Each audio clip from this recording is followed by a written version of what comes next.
So we'll have a video on using the Xmind mind mapping software. I'll introduce the basic features so you can have a look at it yourself and figure out all the exciting things you can do with this. Now you can buy a full version of it, but for most purposes I think the free download works fine. I've never bought the version, which I probably should at some point, but I haven't yet. It works fine on PC. There's also a version for the iPad which works pretty well. I tend to prefer to use either PC or a laptop, but again it's up to you. So make sure you've got the right place. So www.xmind.net and download the free version, install it, and go to the Apple iStore and you can download a version from there as well. And then you'll get this thing here, which is, make it a little bit bigger, which is Xmind. We've got a blank mind map, and if you click on blank mind map it'll open up a generic map. We probably don't want to do that. What we want to do is go into File, and rather than new blank map, click on New, because that gives us a choice of alternatives. So you might want to do an organisational chart or a logic chart or a fishbone chart if that's what floats your boat. We tend to, from mind map, we tend to use these just general types of maps. You have ones you arrange things yourself or ones which are balanced. I'll pick a balance map up and down and click on that. There's a number of different formats you can use here. I tend to go with a general one because we're going to edit it a little bit later anyway, so we'll create that. Right, so we're going to create sensory rooms. What this is going to be, I'll show you what we're going to be using for this in a second. Sensory rooms is the topic, and it's what we're going to see, and it's the file name as well. So we've got a file, save new revision. Now there used to be Xmind Cloud, but that's actually stopped working now. So it just saves on my computer. If you haven't saved it any before, it'll prompt it, but I've got a bunch already. So it'll save it to the place where I already have them. Right, now what we're going to do with this is create a mind map of the topics from this British Standard for the general guidance for the design of test rooms. So we scroll down and have a look at the table of contents.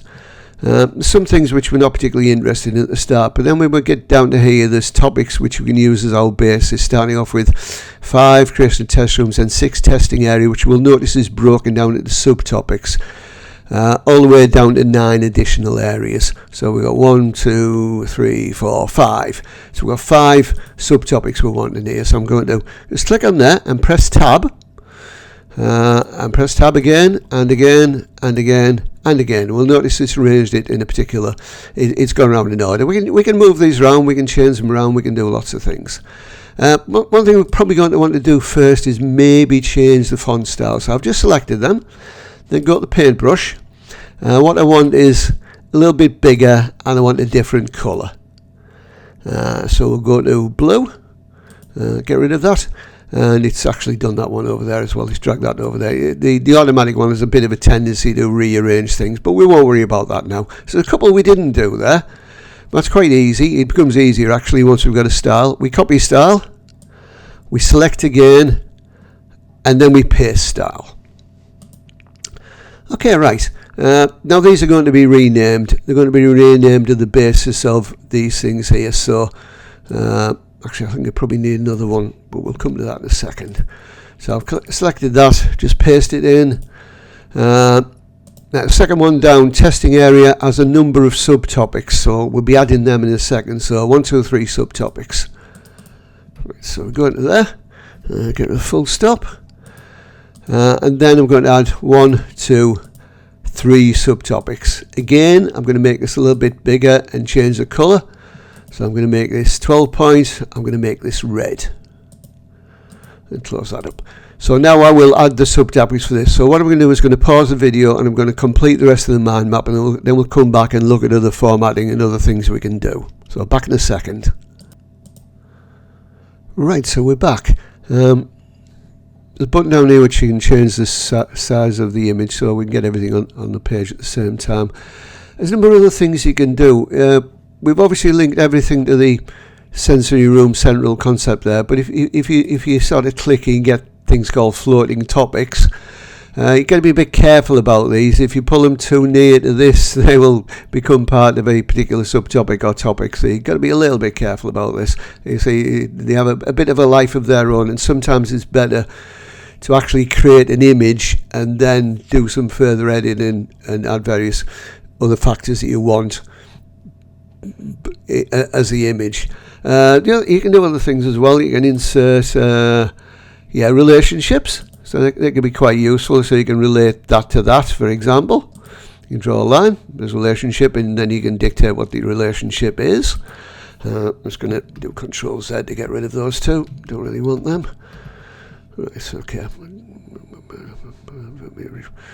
I've just screwed up there, haven't I? Edit up that way. Yeah, so there are back button, forward button. Right, okay, so what else can we insert? We can insert boundaries. So if you want to sort of link a couple of things together, you can put a boundary around them. Again, we'll get rid of that. So then we'll save that. We'll just save the current version. And say there's lots of other things you can have a look at, some of which only work in the Pro version. And I say if it doesn't, I wouldn't worry too much about it. One thing we probably do want to do is produce an image. Obviously you can do a screen capture, and that's fine, but you can also produce an image directly. So we go to export. It's already said we're doing an image for me. You can do lots of things, some of which again are only available for the paid version. So we click on next. It's going to save an image in the same place where I saved the original mind map. We can set it to override files without warning. I really wouldn't do that. It's saved as a PNG file. So we click on finish, and then we open it up.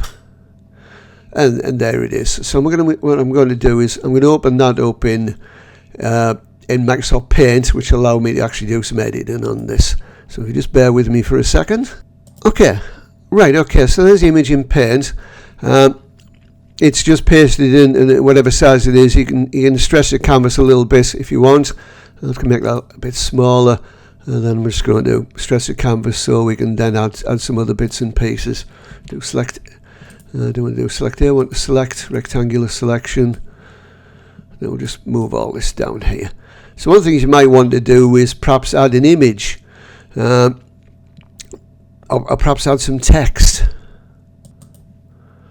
Okay, so here's the image pasted into Microsoft Paint. Makes it a little bit smaller so I can spend some time making the canvas a little bit bigger. Right, so I've stretched the canvas out there. I'm just going to do a rectangular selection and move these bits and pieces down so we can potentially add other things. Now, if you try to copy an image on top of this, for example, it'll overwrite the original image. So what you probably need to do is have another version of Paint open. So I've got one here with a picture of some people doing some sensory. So I'll copy that. Control C. Go back to here. And then we can paste it in. Got to be careful where you paste it. Because I'm in Sensory Room's Xmind there, aren't I? Not the... Fuck off.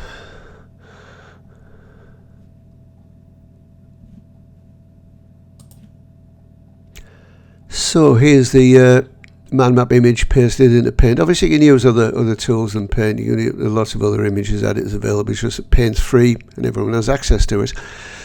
So it's pasted the image in the smallest format you can paste it in. So what I'm going to do is I'm going to increase the canvas, make it a bit smaller so you can see what's happening. Grab the pull handle and make the canvas a bit bigger. Then we're going to select rectangular selection, select the stuff I'm interested in, and then move it down. Now we might want to add some images to this. If you try to drop an image in here now, it will just overwrite the whole thing you've already got there. So what we want is another version of Paint open with the image we're interested in. So there's a picture there, some people doing sensory. So I'll do Control A to select everything and Control C. And now when I go back in here, do Control V to paste. The image appears here. We can move it around. Obviously we can add text, we can add other images, lots of stuff we can do. Make that up to full size. And that will be ready to be pasted into a report or some other document that you're producing. Right, hope that was useful. That was a quick introduction to mind mapping using Xmind.